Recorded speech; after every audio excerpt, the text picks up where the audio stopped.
everybody find a place to either sit down or somewhere where you can see me and hear me. The official title for this class is Women and Children's Self-Defense. My name is Sean Kennedy. I'm the head instructor at the St. Helens Country Club.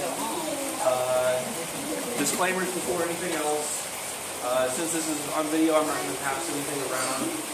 Review the video and say that yes, I really did give the disclaimers. We are going to be practicing martial arts related stuff, simulating possible real life situations. We're going to be doing things in a light way. I don't want anybody to get hurt, but stuff happens. And if stuff happens, I didn't mean to, and it's not my fault. The other disclaimer, like I said, I'm putting this on video. If you don't want to be on video, avoid being on the camera. If that's even too much for you, get in touch with me after. We still want to help you. We've actually got another person who contacted me who's trying to set up another one of these coming up soon. We don't have dates for times or locations or even just absolutely what's going to happen yet, but I'm always open to doing more of these. We've got more stuff going on. My wife and I will talk about that. Make more of those happen. So yeah, that's the disclaimer. I do a lot of this kind of sort of off the cuff. I've been doing a lot of these for many, many years. It's been about 2 years since I've actually done one. If you want to ask me afterwards, I can tell you why, but I did take kind of a break away from hard, strenuous teaching for a long time. I'm kind of starting to get back into it. I know. And no so one's a lot of this given kind me of coming off the cuff. I've reviewed a lot of the information in the last couple of weeks since Sam got in touch with me. I'd also like to take a moment to thank Sam. It's been awesome for the club. Everybody's been excited. There's a lot of people that I'm sure would have been here if it hadn't been raining. There's a lot of people that I'm sure would have possibly canceled because it's raining. There's a lot of people that think that I was saying that I would have canceled the class because it was raining. Yeah. Well, it hasn't rained all summer, but one day I have some. Yeah.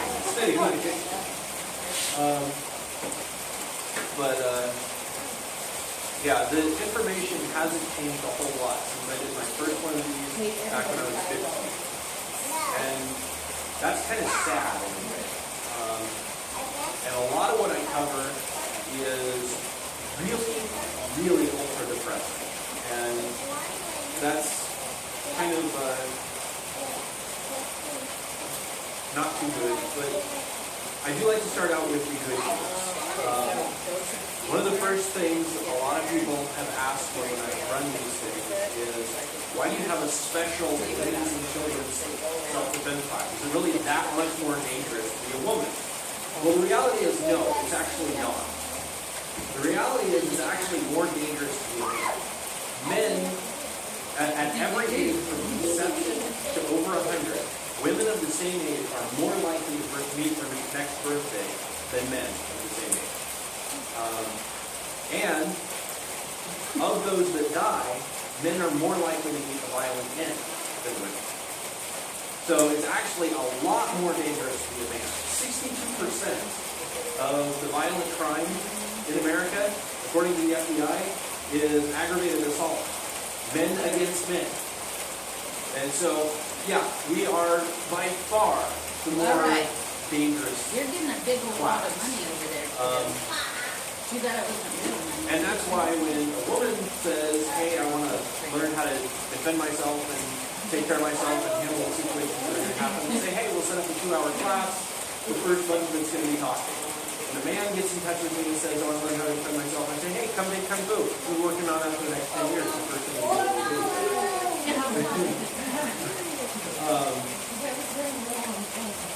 So, yeah, it's the world we live in has its dangers. The other reason that I set up a separate class for women is the dangers women face is a lot different than the dangers men can face. And the reason it's a women and children's class is the dangers that children face are a lot more similar to the dangers women face than the dangers men face. most compelling difference between the dangers that women and men face is the most likely attacker for a man is another man. The most likely attacker for a woman is a man. I have to report. Seriously, everybody talks about wanting to have women have escorts everywhere they go. It should actually be the 16 to 23-year-old set of young men that have escorts everywhere they go. They're the ones causing all the trouble. You know, it always drives me nuts. They say we should have every woman should have an escort wherever she goes. If we just had a chaperone for all the young men, we can cut crime by like a third overnight. What does that mean? What's that? No, free parking means you just get money.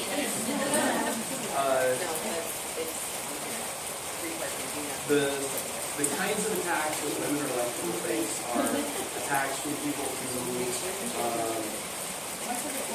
want to exert power. Somebody wants to take their physical power, their economic power, their social status, and use that against you in some way. And some of those, there's only so much I can really do about it. If somebody wants to threaten your job, the best thing I can suggest is to be a good lawyer. We'll talk more about that before it's moving on too. But a lot of times it seems somebody wants to use their physical force. Some studies estimate that 1 in 4 women will experience sexual assault at some point in their life. And that's only one of the kinds of dangers you face. There are other kinds of dangers. I like to use I'm a vegetarian. rape and sexual assault as kind of stand-in for all of the kinds of dangers women and children face. For one thing, it's sufficiently scary to take an action. For another thing, it's actually one of the more common kinds of attacks that women face. And young children actually face it pretty severely too, up to about age 17 for the boys. I'm going to be out of money real soon. So,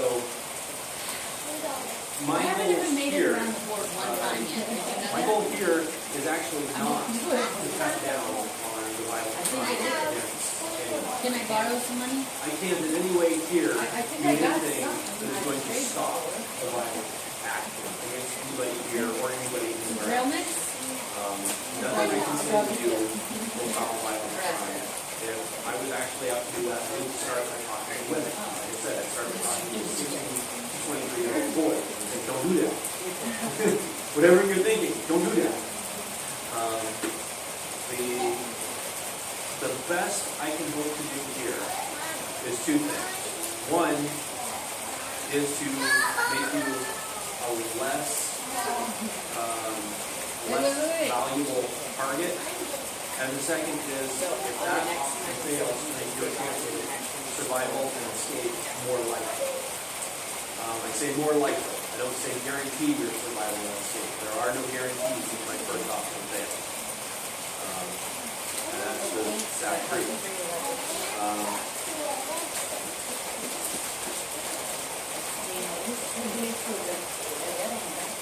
So, I'm going to do a lot that's going to change the way some people think about some of these things too. One of the things I like to talk about first, because it really illustrates how some people get things wrong, is clothing. There is nothing you can wear or not wear that will change your chances of being assaulted, sexual or otherwise. And it's one of those things a lot of people get really messed up. You are just as likely Look to how face much rape money I in a have. burqa Isn't it as a you are little in a sad baby. for me? And I know. everybody says that makes no sense. Well, No. it makes no sense because you're thinking about the rapist. Now I have 4. You're thinking about this rapist as a guy who's walking down the street and turns around and sees the most beautiful woman he's ever seen, and all of a sudden he can't help himself. Well, 62% of rapes are premeditated. That means they're sitting at home thinking, I want to go get someone. And then they go get you. Has anybody ever known anybody who was preparing for the zombie apocalypse?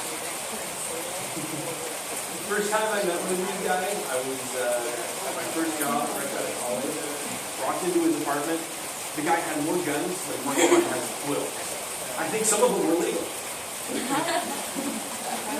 You walked in, it was like there was a machine gun, submachine gun, semi-automatic, automatic, pistols. It's like, oh my word. And what that's really all about is it's all about preparedness. You know, when you're ready for the zombies, you're ready for most of the kinds of attacks that men are going to face. Okay, whose turn is it? For women, I like to suggest a different way to answer. For vampires. If you're ready for a vampire, then you're ready for a rape. They're stronger than you, they're faster than you, they're hunting you, they're looking for you, they're hiding. No. But they have weaknesses. Okay, whose turn? And when you know that they're looking for you, when you know they're out there, then you can know that that's one of their weaknesses, that they're looking for you. They're trying to get you away from yourself. They're trying to get you drunk. They're trying to slip something into your drink. Actually, as a common misconception, the most common date rape drug out there is alcohol. So all of those whatevers that they say they're going to slip into, no, they're just going to keep feeding you. They're trying to talk you into the next thing, break you down, make you feel inferior. It's also most likely to be somebody who you know. But that doesn't mean necessarily it's going to be somebody You know? just like the vampire. It can be somebody that invites you into your home, gets you to invite them into the home. Somebody who says, hey, look at me, I'm awesome, I'm rich, I'm well-connected, I'm the guy you want to be with, and now that we're all alone, you're going to be with me. And, you know, that's the unfortunate, real, sad truth. So does that mean the game's over? Why can't you guys just keep playing? Your boyfriend. Your boyfriend's best friend. Your boyfriend's best friend's best friend. It could be somebody you've seen a few times at a couple parties. And like I said, if you know they're looking for you, you can kind of start keeping an eye out. If you look around and you know somebody's following you, then know somebody's following you. Be prepared for that. Remember that only 1 in 6 men are actually out there to get you, are actually violent criminals. And so, with those kind of numbers, if somebody's following you, chances are they're not out to get you. You probably dropped something, they're probably trying to return it. But if you accidentally hit the guy who's trying to return something in, which brings me to the subject. You're sorry, baby. Yeah, there you go. Say you're sorry. I wouldn't say bacon. You'll find me. But I would like to talk about personal protective gear. There's been a real change. This is the one thing that's changed in the 15 years that I've been involved in some of these. When I started out, people were telling young women, carry a gun, carry a knife, carry whatever. Now they're saying, don't carry anything. My recommendation is to carry something that's non-lethal, like a taser, like mace, big, sturdy flashlight. And the reason is really simple. You have to be prepared for them to take it away. If you have a taser and some guy convinces you to take him home and invites you into his house and makes you a cup of coffee and then pins you against the wall and takes your taser away and tases you, you've got tased, which sucks. Yes. But it's not dead. If all of that happens and he takes your knife or your gun away, this has gone from a rape to a rape murder.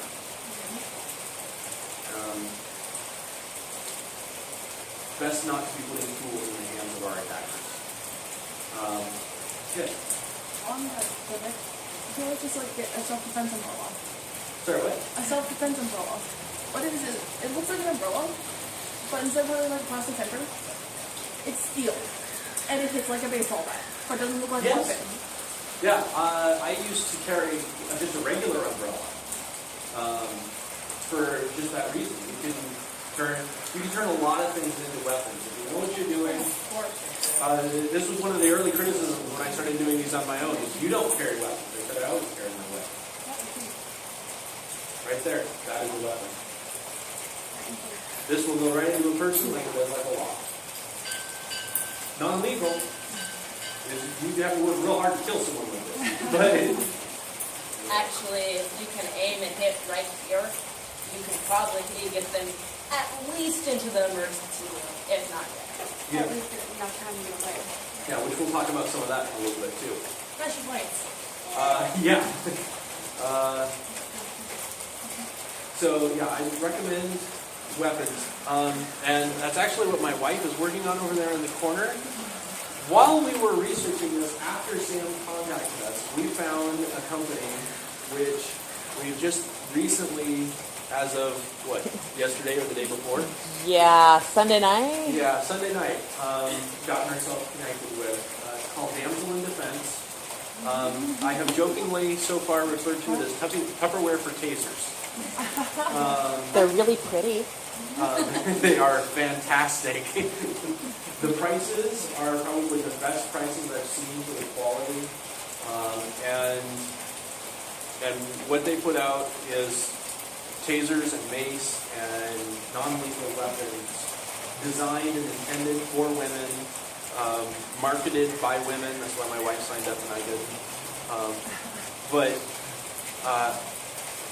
At the end of it all, I'm going to invite you all to come meet my wife and see if we can set you all up for some actually getting and buying some important stuff. And she's going to have a raffle or something. We didn't have a chance to talk last night. Yeah, I have a spiffy water bottle and a bracelet whistle. Nice. Make some noise. Yes. And that's the next thing I want to talk about.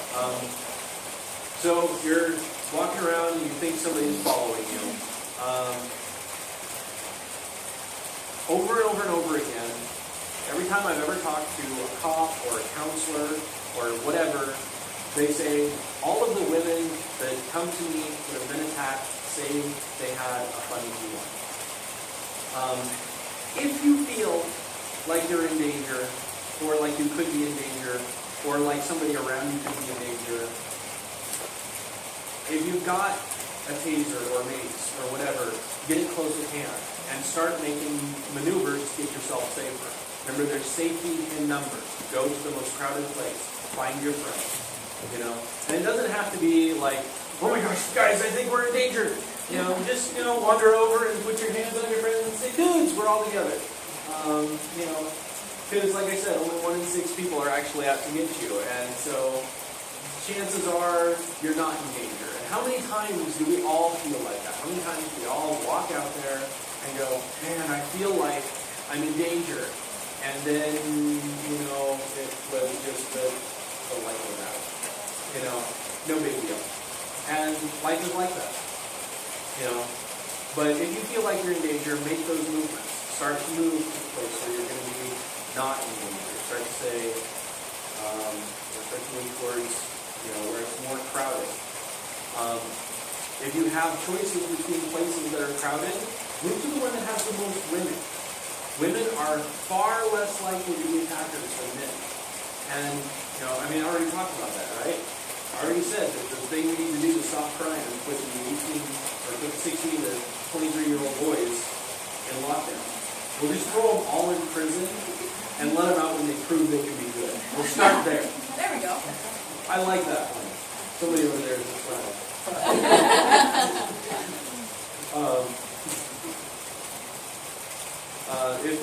If they're both equally gender heavy, go to the one that looks older. Older people are more likely to get involved, more likely to help you. If they both look about the same age, you want to go to the one that has the most name tags or symbols. Because people who have name tags, police, store clerks, whatever, they're actually paid to help you. So they're actually going to help you because it's their job, presumably. Of course, we all know people like that are lazy, and I may get back into that in a little bit. But, those are kind of the general gist guidelines to follow. We want to move towards where there's more help. A few years back, there was a girl, I don't know if the program's still going, I couldn't find anything on it when I was researching this, but it's probably still out there somewhere. She started a program called Just Yell Fire. And the idea of her program was if you're attacked, instead of yelling rape or mugging or, crazy guy with a baseball bat, yell fire. And there's a really simple and yet at the same time profoundly depressing reason to do this. Most of the time, if you run out yelling, "I'm being chased by a rapist," people are going to go, "Wow, that must suck to be you." If you run out yelling, "There's a fire," they're going to go, "Fire where? I need to know where that is so I know which way to run away from." They're more concerned about themselves than they are you. And when there's a fire, that will affect them. So they're going to ask. Once they're asking, they're engaged, and they're not going to back down. They're not going to go, "Oh shoot, I only came over to find out where there's a fire because I'm selfish."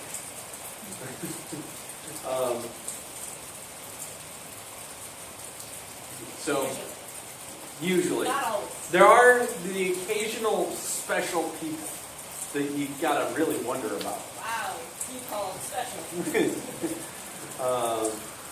But so yeah, the biggest, once you're in a situation where you're running away without your friends or whatever, yelling something like fire, building collapsing, whatever, flood, something that's going to actually get people to actually care about themselves. The fire is actually a really good one. I don't like to use it exclusively because I think somebody else beat me to it. But yeah, something that's going to get people interested in your situation for their benefit. And then once they're there, then you can get them involved.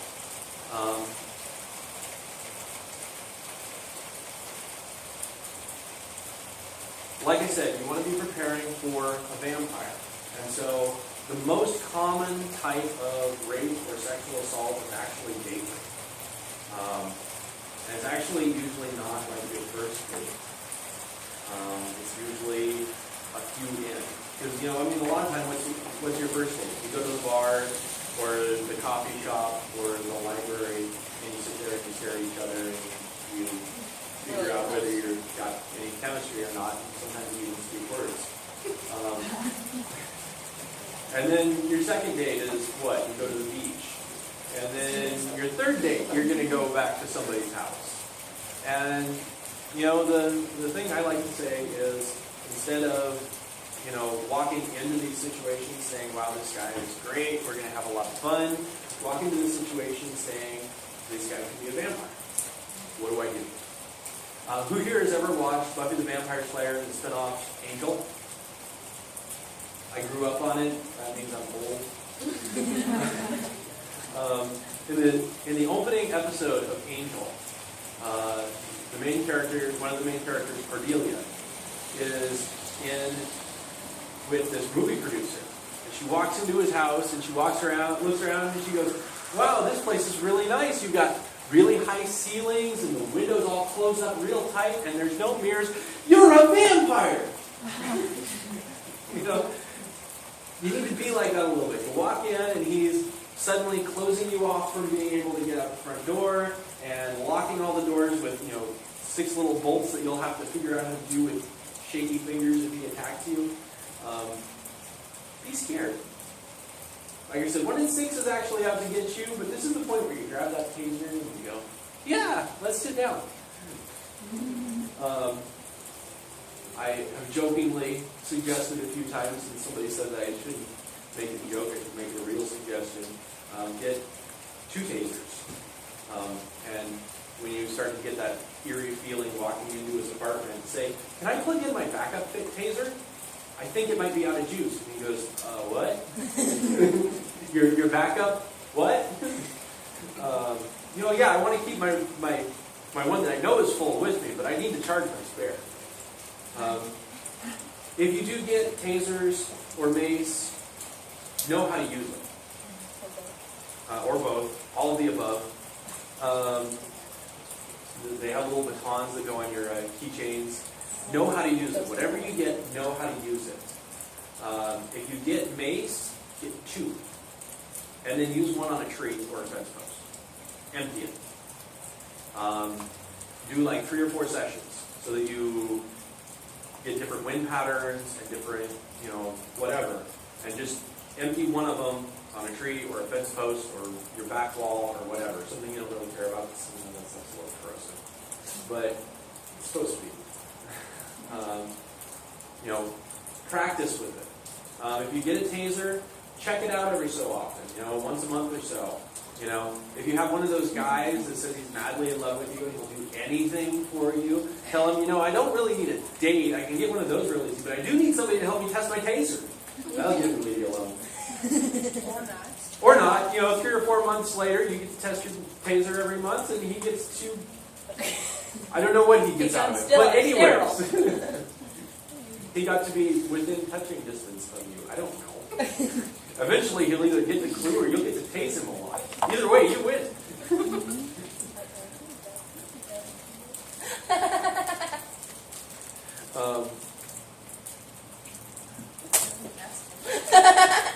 One of the other things that people always say when I talk about the personal defense weapons is, that's what the police are for.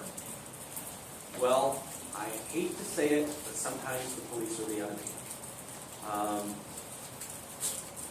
In Portland, I think they just recently passed laws so that somebody picked up for prostitution is immediately treated like a victim instead of being treated like a criminal.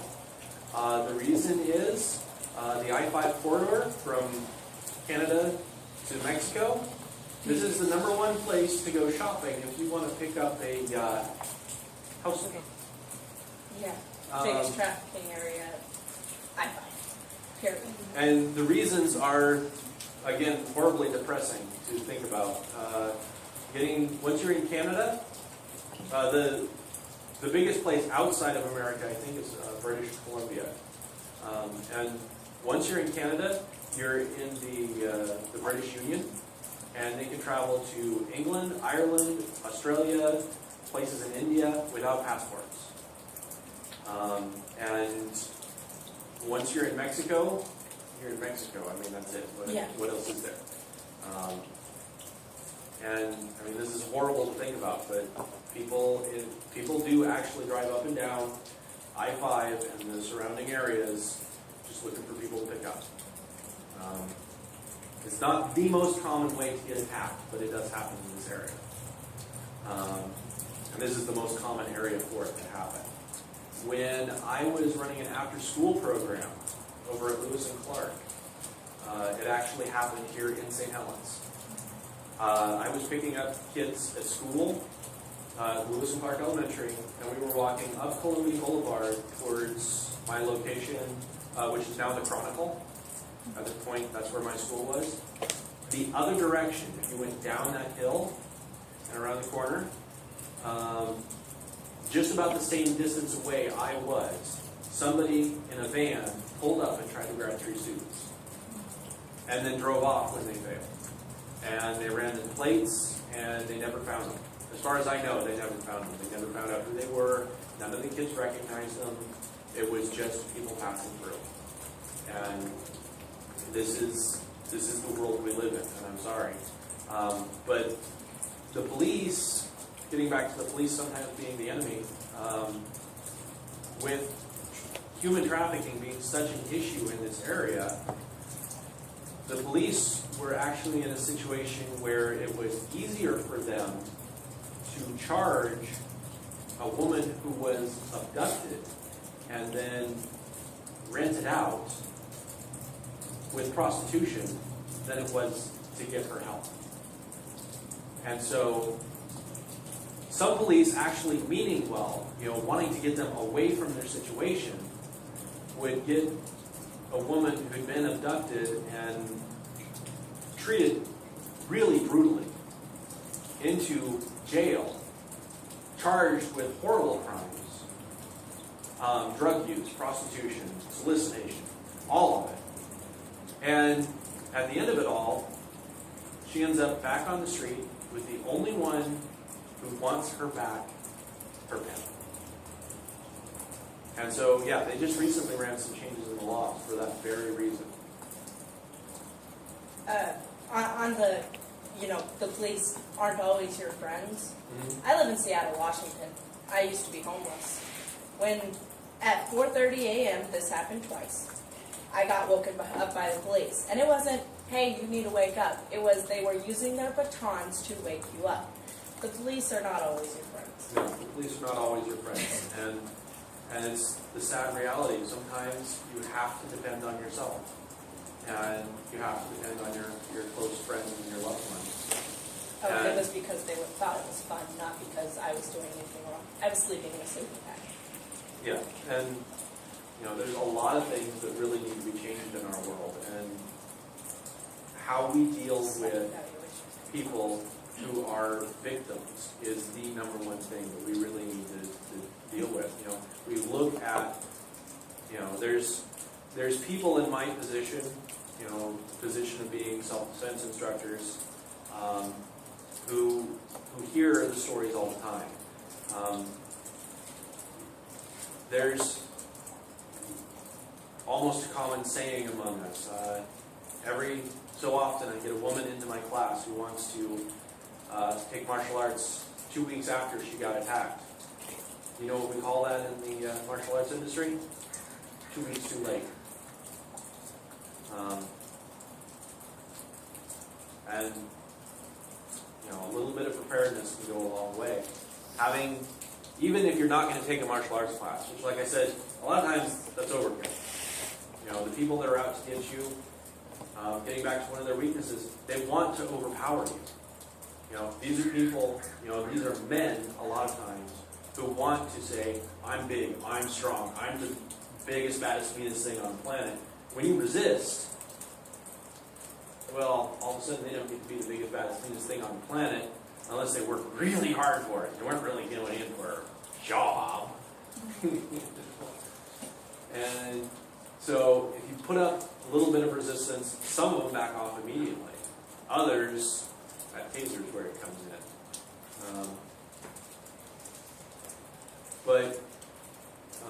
Yeah, a lot of times you can't depend on the police, you can't depend on the people that you're supposed to be able to. And that's the world we live in. And so you depend on yourself. You make yourself ready. And that's the part we're going to get into next. And some people like to call the fun part. I'll volunteer. Good. I was just going to ask for a volunteer. So I like to teach, when it comes to the nitty-gritty, hardcore stuff, I like to teach concepts rather than specific techniques. And Ready, Sam. Pretty much in this. Yeah. Well, actually, you have to have your feet not far apart. Like you're not actually trying to fall down. Ready, Sam. that's even more advanced than what I get. Oh, really? Yeah. And the reason is, if you want to take martial arts, I have classes every Monday and Wednesday. We meet right here until September, and then I'll be in Columbia City. If you don't want to take martial arts, then you're not going to be practicing these every day. And so I want to give you something that when the world turns against you, you're ready, even without having to practice it every day. And so the things I teach are just real simple concepts. And the first concept I teach is what I just call simple circles. Somebody grabs onto you. Go ahead and grab onto me. If you move things in a circle, you can break their grip. And it doesn't matter which way. I can go the other way too. And it works for almost every spot you can be grabbed on your body. If I grab her like this, circle. Make sure you get your elbows out when that happens, because if you make contact with some ribs, that hurts. If you go and you grab them like this, circle. There you go. Simple as that. Move your arms in circles, move your bodies in circles. And however you grab, except for a few that we're going to talk about a little more specifically, chokeholds, it doesn't work particularly well for. But we're talking about those in a little bit, because those are fun. What if they like move their arm in a circle while you're moving your arm in a circle? Come on. Come on, come on. Like, Alright, if so you you're- got me here? They do that. Yeah, here, hold on. If I go like this, you let go. If I move in that circle, you will let go. What's the name? She like move it in the same way that you are, like that. See, you still can't See, hold so- on. It's just the way your bones are wired here. You can't do it. Because your elbow doesn't twist with their arm. Yeah. If your elbow turned the way your shoulder did, then it wouldn't work. She's right. But because there's actually some monkeys where the elbow does. Anyway, I'm getting into biology. That's a lot more fun subject. There's some monkeys this doesn't work on. If you get attacked by one of those monkeys, we need a different class for that. Yes, animal protection. That well. But yeah, if somebody grabs onto you, and then if somebody grabs you on both sides, that circles on both sides. And the fun thing is the circles don't have to go the same direction. There you go. And that's one of the things that works about it. Who remembers the old song, Head and Shoulders, Knees and Toes? And then what's the next part? Eyes and ears. Eyes and ears, mouth and nose. This song was written by the martial artists, I swear. It's targets. Oh, God. Yes. Yes. If somebody grabs you, oftentimes, if you can manage it, one of the best things you can do is actually hit back. You know, they're not looking for a fight. They're looking for sweet, innocent little girlie that's just going to put up with whatever, and then and head. Okay, so it's not actually shoulders. You want to be aiming for the neck there. Knees. When I do sparring in my classes, I say no knees. Why do I say no knees? Because you can break somebody. If you accidentally break your rapist. Is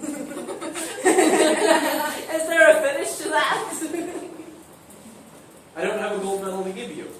And toes, who's ever had their toes stomped on? It hurts! The one thing you have to watch out with toes is some people do wear steel-toed boots. And as more and more information like this gets disseminated, like I said, most of these are premeditated. Some guys actually plan for that. And I know your parents or people will tell you, don't play with fire, but one thing that's also really good to carry around is a lighter. A lighter is going to straighten up your knuckles. It's going to make this harder, and when you hit somebody, it is going to hurt a lot more than if you just have your knuckles in. See? Straight. Not straight. We've actually got little baton things that go on your keychain too, through the damsel in defense that would work better than a lighter. Yes, But but she's right. random thing you carry around. Anything you can put in your hand. And I was talking about keys before. Anything that's going to be small like that, if you slip it between your fingers, like I said, that'll slip right into somebody like it does the lock on your car. Yeah, and yeah, temples, that's your head point. Somebody comes in. I don't like that one. Hi. Most people don't open it up. True. But coming at it from the other side, up here, above the shoulders, that'll slow somebody down. Even though it doesn't really particularly hurt, there's a lot of nerves in there that signal being choked, that signal a lot of bad things. And so it's one of those ones that you remember the Vulcan neck pinch from Star Trek way back before I was born. It's actually based on a real thing. There are actually a whole lot of nerves in here that if you pinch just right, somebody will fall down. Even if you don't pinch somebody just right, if you just smack them on the side of the neck here, they'll slow down. It won't always necessarily hurt. A lot of times you'll get guys, they'll go, was that supposed to hurt. And, you know, in that 3.5 seconds, you can get away. And that's your ultimate goal. Your ultimate goal is not to engage your opponent in this kind of a situation. Your goal is to get away. If you did find an opportunity to, you know, Kick him in the ribs once while he's down. yeah, shove your key into his throat, whatever, I'm not going to tell anybody that I suggested it. Because I didn't. You heard me not suggest that, right? No, I am, but he's not. He can't. Right. He's professional. But, you know, accidents happen.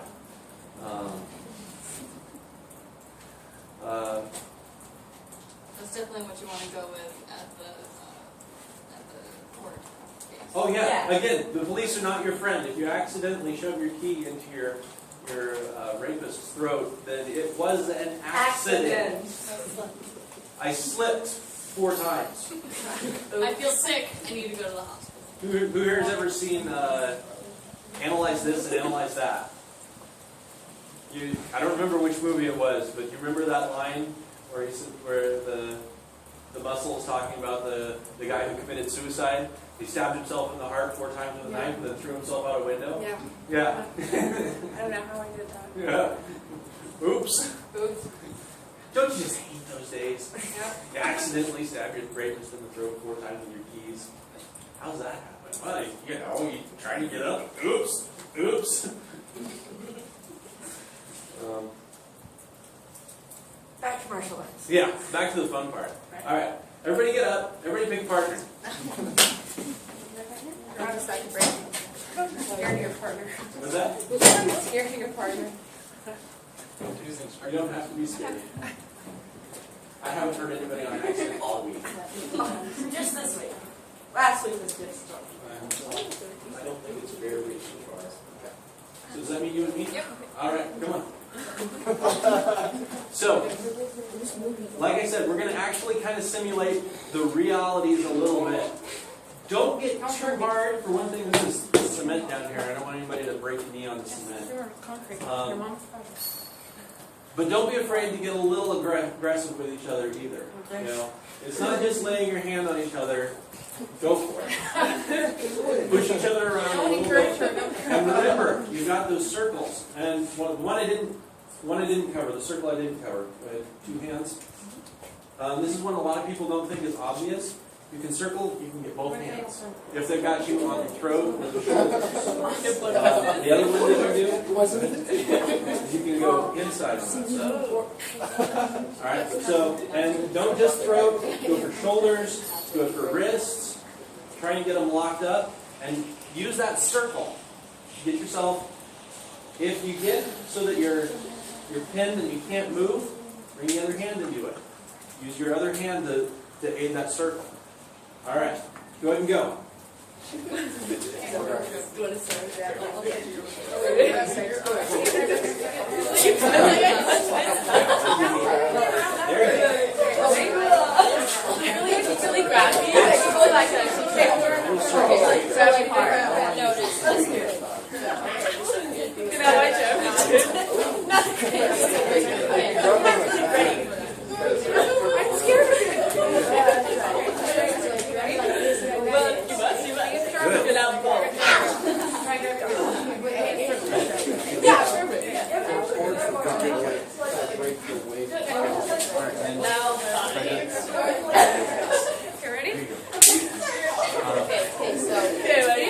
Then you get into fun and creative. I get you this way, and you're doing this way anyway, and you think about it. You know, you got me right there. Don't be afraid to.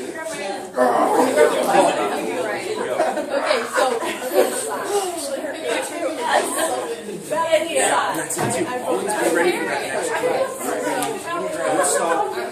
The real situation, you want to be always backing towards wherever you're coming from, but then you're always also ready for that next attack. And as soon as he goes, okay, I'm not going to get away.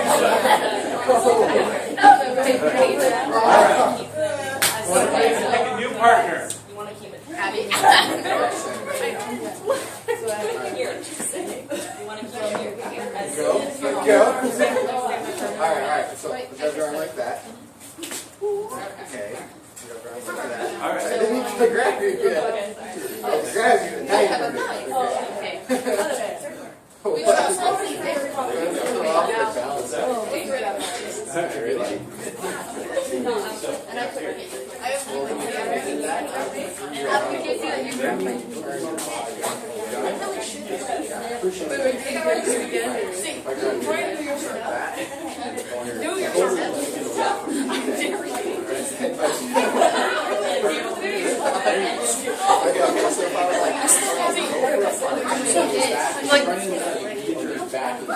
This one is it.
If somebody is choking you, then they're going to go, ow, that hurts, and squeeze a little tighter.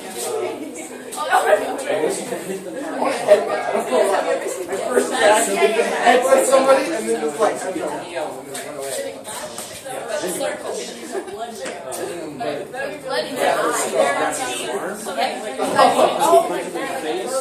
It's like, they're going to stop and go, wait a minute, is this really going to be worth it? If you can punch them in the face. So then, you know, and then the second while they're thinking, is this going to be worth it?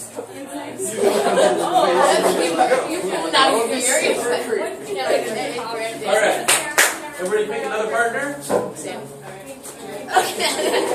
I'll go with you, Blake, or Justin.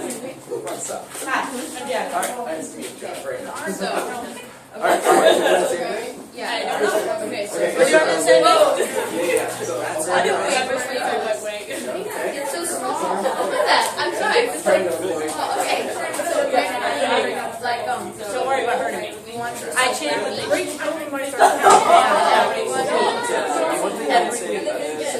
I know. so like, say I grabbed like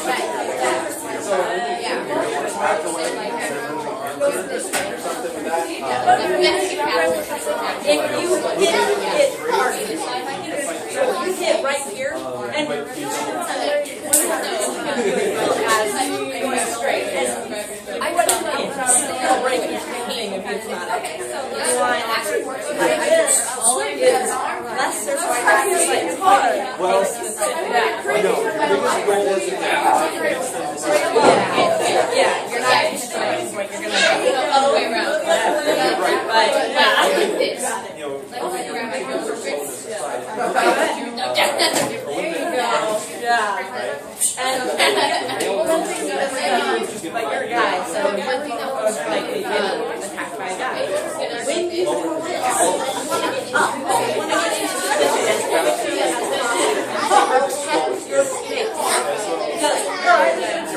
they punch you in the nose, and then you're not gonna be able to see your attacker. Yeah, you have advantage. So you're gonna like this. They're gonna take you to the ground and pound on you. you know, Try and make sure you stay up. yeah. That's one thing that And then hopefully at some point he's going to go, this isn't worth it. Despite that, you know, it wasn't in this for the long haul. And so, focus on the most of point them of where really you're aren't trying to looking hit. All your for hands are hard up. work. You want to make sure that those are not happening. You want to make sure that you can see like the Go ahead. Because if it's I can block. you say just like I'm trying to punch you block. I'm blocking. That's And it's the same One more trade. Yeah. Then we're going to talk about some more This fun. one. One more trade of partners.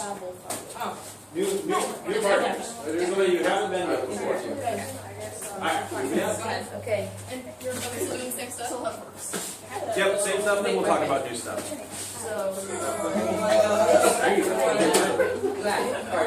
I'm a crazy girl.